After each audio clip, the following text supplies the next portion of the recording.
Finding nature in the city and the art of storytelling. That's all next on City Corner.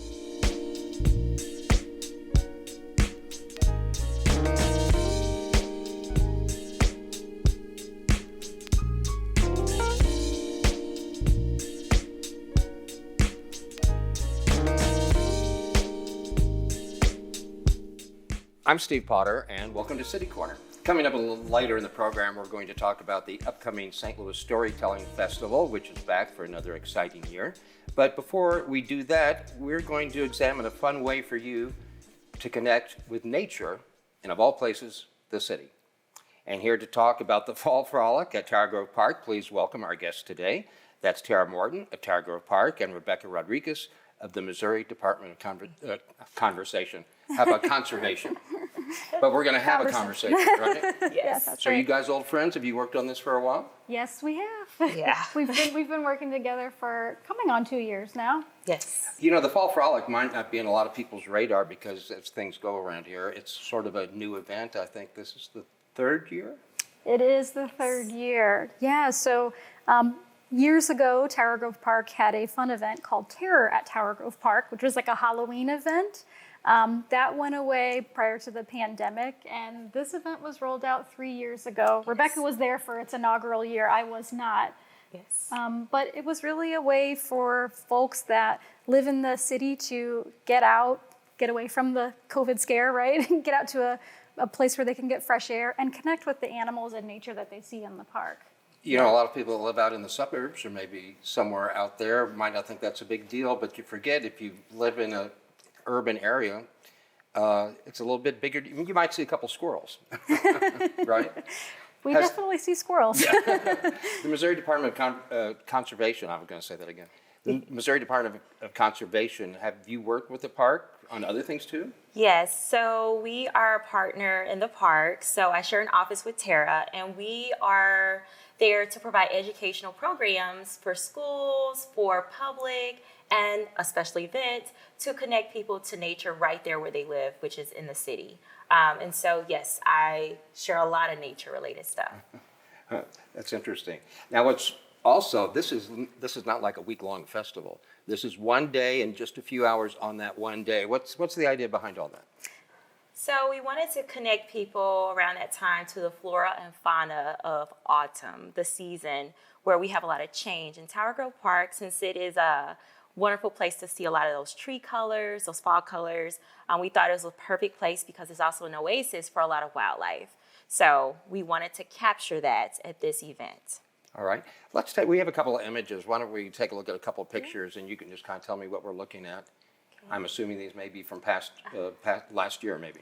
Yes, so this is a picture of a young girl. She is actually exploring animal tracks. And so she's able to take an animal track with her made out of clay. She molds it and then they'll put a magnet on it and take it home. Huh. So they get to take a piece of that animal with them in a way. Let's look at one more.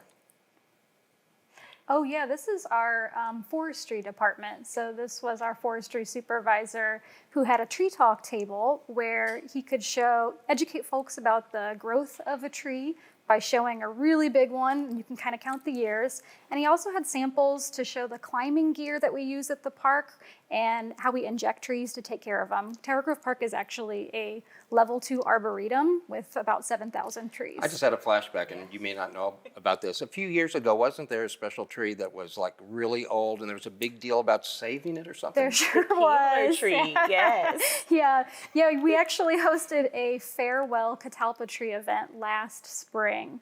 So that was an event that I got to put together. And so we got to write poems and create art for the tree. We had some crafts, and we had folks do some readings. And how old was it?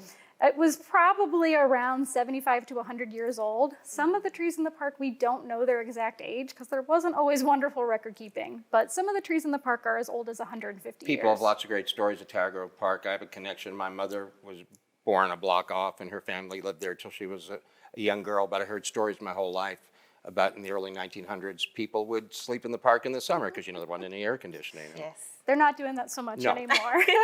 Probably a good they're idea. getting out and enjoying the park every day. Well, one thing about the Fall Frolic, even though it's on that one day for just a few hours, there's so many things people can do an experience, and we're just going to touch on a few of them. You brought a whole lot of stuff here. Yes. But let me start and ask about nature in the city. So we have lots of wonderful wildlife in the city, and sometimes we don't often see them. Believe it or not, we actually have our slithery critters and our hopping. You're gonna panic the camera crew. So we have our herps. So herps are reptiles and amphibians. And so this is our speckled king snake. We will have a few live Can I snakes. touch him? You surely can. Does he He react? is non-venomous. Yes, so non-venomous snakes, of course. I had snakes growing up when I was little, but they were about this big. So this is a big snake to me.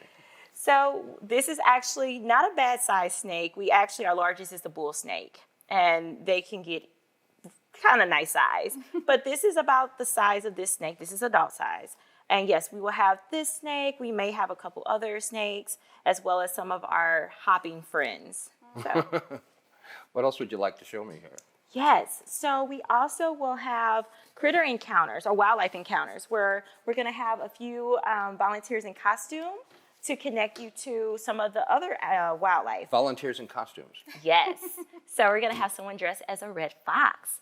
And the red fox is one that we actually see in Tower Grove Park. There are several different families, dens, that come back and forth from our site, Tower Grove Park, to Missouri Botanical Garden. And we often see them towards the evening and night. And so this is a red fox, and they'll get to look at skulls. Well, which is the skull in particular, or the whole? Yes. So this is the skull of a red fox. And Wow. so you can look at the different teeth, and the participants, visitors will be able to look at the different teeth and kind of understand why predators may act the way they do and prey. Well, how does this explain how predators act? So depending on their skull, certain features indicate stronger bites, better sense of smell, and also types of teeth. Depending on the type of teeth, they're different feeders. So your herbivore is going to have 2 sets of teeth versus your carnivore that has 3. And those canines are usually well pronounced with carnivores. And your omnivores have 4 types of teeth for the chewing, the grinding, and the biting. So you said this was a fox, That is a fox. Yes. and this is the fox. This is the red fox, and you can pick it up. Yes. When I was young, my grandmother used to wear things like this, right? Yes. Yes. Oh my. It's really gorgeous. Yes. And we do see them, like I said, a lot in the park. Another animal we see in the park are opossums. And opossums That's are... this one. Yes. And they're really unique. I find that they're kind of nature's cleanup crew. They're really great for our environment because they eat ticks and other critters, including dead animals. So they eat the carrion.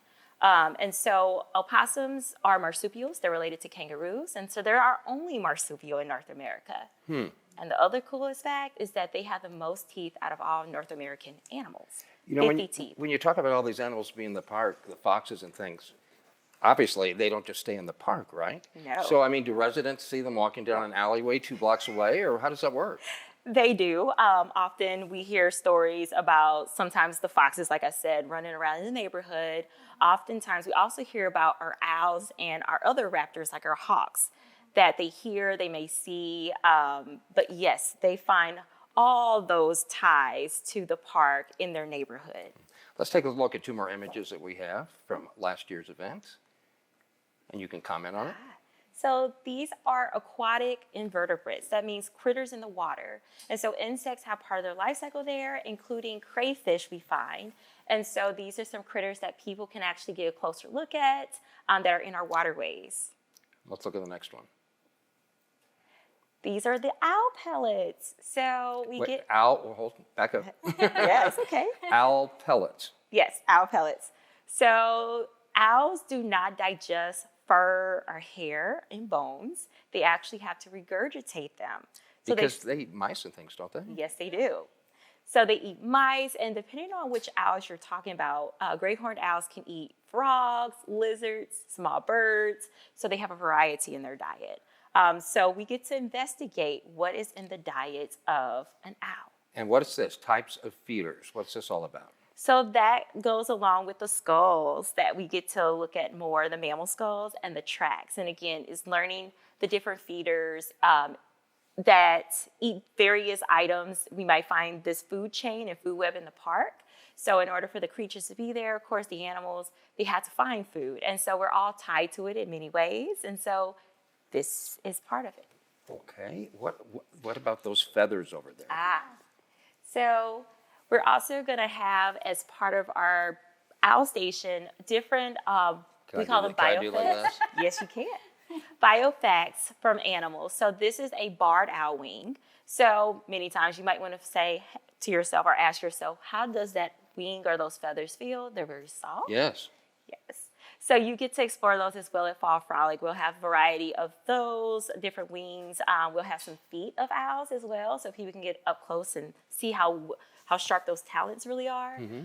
And so we're just having different ways that you all can explore, and everyone can explore birds and the coolness. Make a point to everything we're talking about. It's not just for kids. No. Explain that. This is definitely for the full family. So all these educational activity tables are just one component of what we're going to have at the event. We'll also have live music from an artist called Marco Polo. He is a local musician that makes a lot of music related to nature. And he's actually going to be working on creating an album about trees. And we're going to let kids at the event, or whomever at the event, contribute to writing some songs about trees, the trees of Tower Grove Park. There'll be campfire s'mores, so folks can roast some s'mores. Well, you can't have a Fall You've got Frolic. s'mores. You'll be there, right? Right. There'll be a food truck. The Waco Taco will be there. And then we'll also have some fall beverages available for adults. We have 2 more images to look at. So those are the owl pellets. And the cool thing is that we'll also have something where people can actually hear the bird, different calls. So with owls all sound different. And so many times people think they just say who.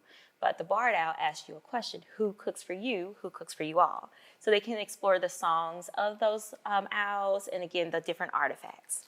And you're doing things like a seed pack giveaway. What's that? Oh yeah, that's with one of our partners. So we actually, we work collaboratively to develop this event between Tower Grove Park and MDC, but we invite a lot of local nonprofits or conservation-centric or adjacent agencies to come out and offer their own skills and expertise. So that would be with Great Rivers Greenway, one of our great partners that works with us for a lot of events. And I'm very familiar with the Audubon Center at Riverlands. How are they connected? Yes, the Audubon Center at Riverlands is going to come out to share about migratory birds. So folks might not realize that our park and Missouri Botanical Garden next door, we're a crucial part of the Mississippi Flyway. So we are a refuge for migrating birds, and we're actually called an important birding area by the Audubon Society.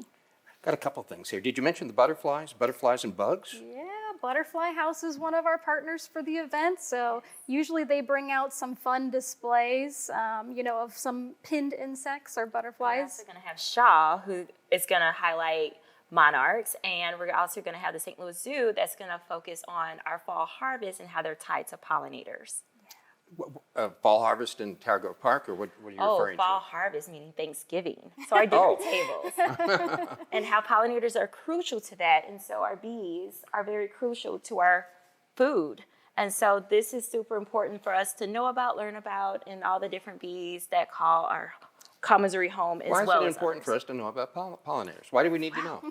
Well, what they say, one out of every 3 bites of food come from the pollinators that are in our local area. And bees are intentional pollinators. That means every part of their life cycle, they have to have some type of tie to pollination, which is that process that flowering plants need in order to make seeds.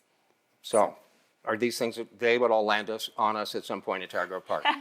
Well, we might see them, or we might just see evidence of them, meaning our new flowers that come into bloom every spring. Have you been down to the Central Library in downtown St. Louis? They recently opened a pollinator park there, which I think is sort of fascinating, being in the middle urban area like that. Our urban area, St. Louis, is actually kind of a hotspot for a lot of bee activity, a lot of pollinator activity. I want to ask you about one more thing, because it grabbed my attention. A monarch roulette game? Yes, so staff from Shaw will be there to make it fun, to kind of draw attention to our monarch butterflies. Okay. To wrap things up, just like in a minute or so, What would you recommend for people, people bringing families or whatever it is? We're talking about 3 or 4 hours on one day. Yeah. So what advice do you have for people about preparing to go and what to do when they get there? Well, one thing we haven't mentioned is that there's actually a passport that folks can get when they arrive, and they can go along to stations and get stamps. So come ready to learn lots of information and to travel around, and come with an open mind. Okay, I think we have some information about the event up. Would you just go over where it is, what time it is, and all that? Absolutely. The Fall Frolic is going to happen at Tower Grove Park at the Roman Pavilion, which you might know that's where we host our farmers markets. Sunday, October 22nd from 2 to 5. Folks can definitely learn more by going to towergrovepark.org and going to events on our calendar. Well, it sounds fantastic. Tara and Rebecca, thank you so much for being here and sharing all this. And please don't forget to take the snake when you leave.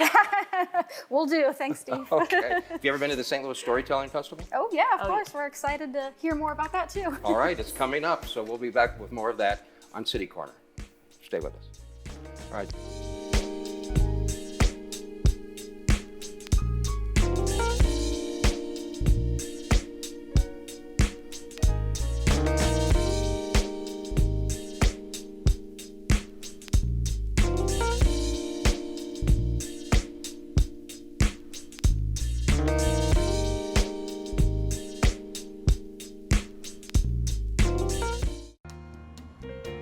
There's so many reasons to love St. Louis, you can't pick just one. What I love about St. Louis is the 79 unique neighborhoods and 108 beautiful city parks, including Forest Park, which is actually larger than Central Park in New York, and the gorgeous Tower Grove Park right here. And there's always something new to experience, no matter the time of day or the season. So come and experience St. Louis. I'm an ex-drug dealer, and I'll be your sub today.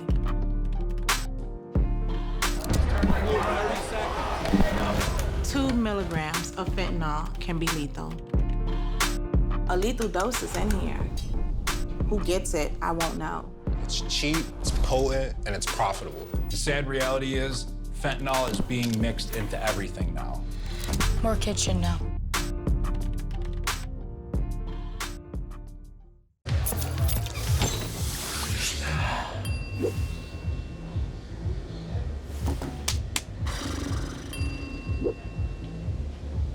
If you need to do something to feel okay to drive, you're not okay to drive. Don't drive buzzed.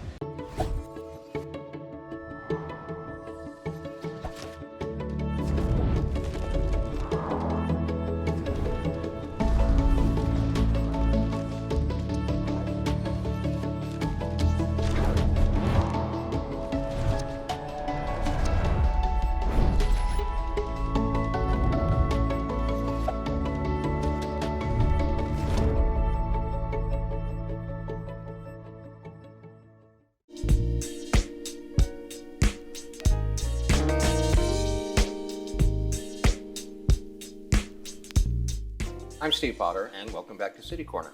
Well, the St. Louis Storytelling Festival is back at the end of October, and here to share more about that, please welcome our guest from the St. Louis County Library, Melissa Bauer. Hi, Melissa. Welcome. Hi, Steve. Thanks for having me. You bet. This is the 44th annual, so you've been in it from the beginning, right?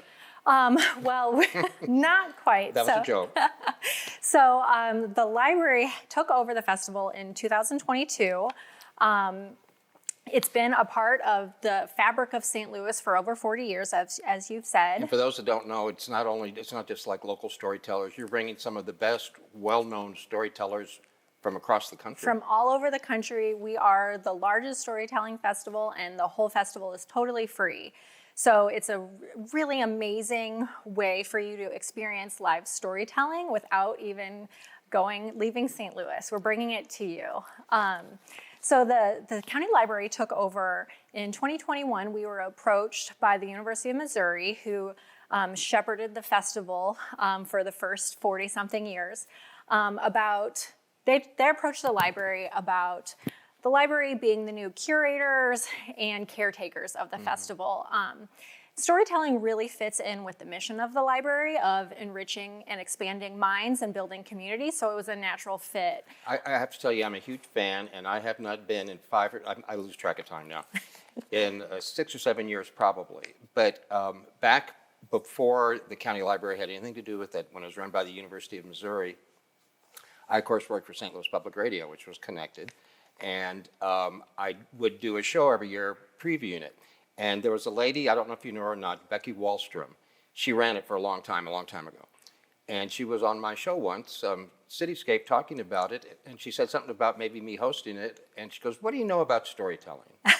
And I said, "Nothing." She went, "Perfect." Perfect. Why do you think she said that? Because storytelling is for everyone. I think that a lot of times when people hear the word storytelling festival, they think that it's for children.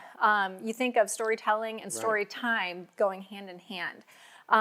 But you know, storytelling is one of those things that make us human. It builds connection, and you learn about commonalities of experience when you hear someone tell a story. And give me just a brief overview, because it's not like you're having this one meeting in a gymnasium somewhere. These are all sorts of kind of events all over town. Kind of give us a broad picture. Yeah, so again, we have events for all ages. So we do have things like story time for children, and then we have, you know, Moth Story Hour winners coming to St. Louis with telling stories that are really aimed at adults.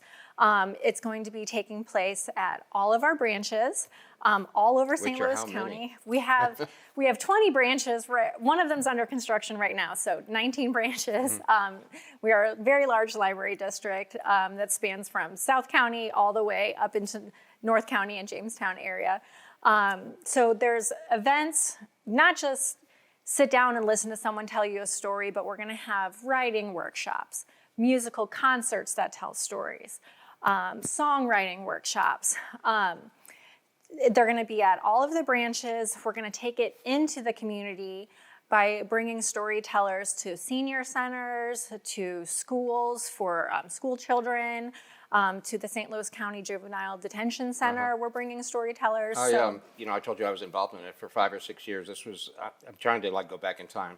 I think from 2011 to 2015 or something, IMC'd the grand finale event, which was the last event when all the major storytellers would be there. Yeah. I'm going to ask you about some of those storytellers here in a second. Great. But we have a couple of images. Let's take a look. I'm assuming they're from last year.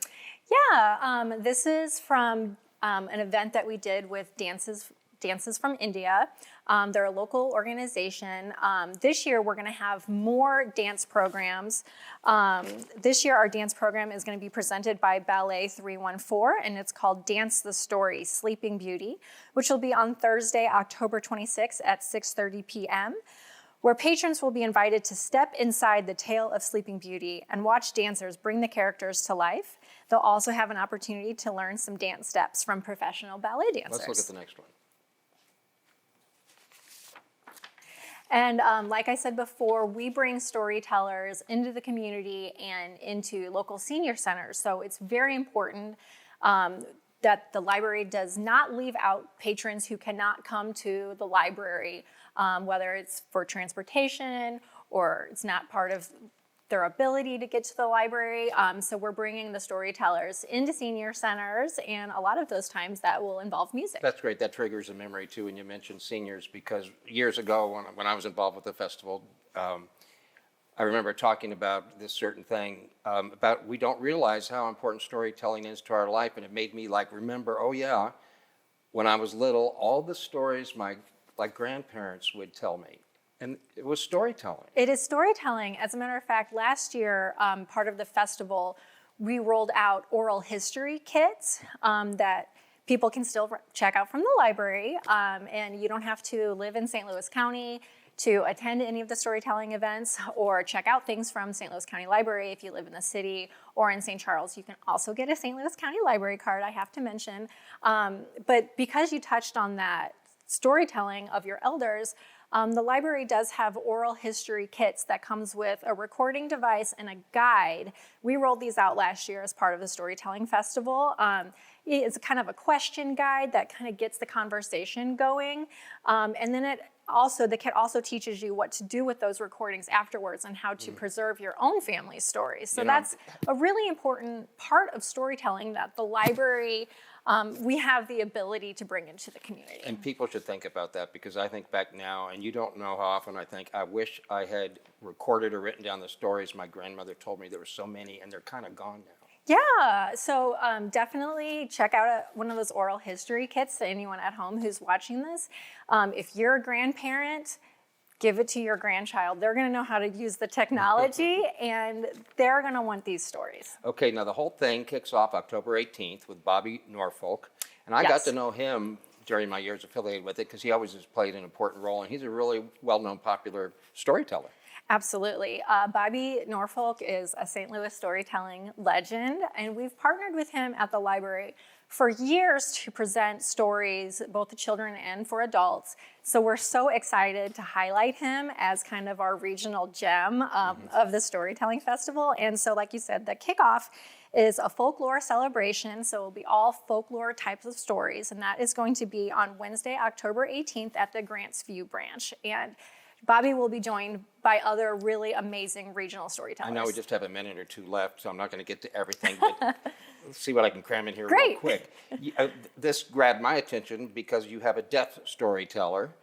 We do have a deaf storyteller. That's fascinating. Crom Saunders, and he is such a dynamic performer. A lot of the stories that he tells are about his own life, but they also reference pop culture, and he signs his stories. So very dynamic and very physical storyteller. And one of your other national storytellers that's going to be here is Bill Lepp. Bill Lepp, yeah. And something that he's involved in a liar's contest, and he's known for putting just a little bit of truth in his stories. Yes, exactly. And Bill has a great reputation for telling stories that are great for all ages. So everyone should keep an eye out for that one. Mm-hmm. What's your favorite part about it? My favorite part of it, and I'll mention that we have a group of library staff of 12 people. I'm part of a committee that plans the Storytelling Festival. And we have learned so much about the depth and range of storytelling. For everything from African folk stories to really super modern, contemporary immigrant experience stories. Last year at our regional showcase, which is going to be on the Saturday night, I laughed, I cried, it was emotional, it was great. To stop you. Go ahead and laugh and cry. Okay, yeah. No, okay. Well, we've got some information that's going to come up. We just remind people, what's the best way of making arrangements?